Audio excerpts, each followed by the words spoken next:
একটা সবুজ গ্রামে থাকতো টুকু নামে ছোট্ট ছেলে। টুকুর বাবা একজন কৃষক। প্রতিদিন ভোরে উঠে তিনি মাঠে কাজ করতেন।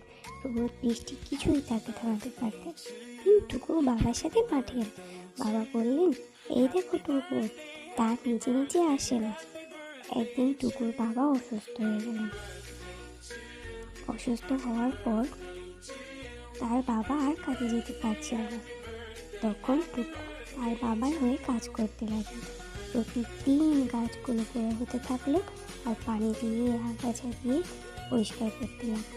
প্রথম দিকে তার খুব কষ্ট হতো, অনেক ঘাম ঝরতো, কিন্তু একদিন দিন যেতে সবুজ গাছ বড় হতে লাগলো।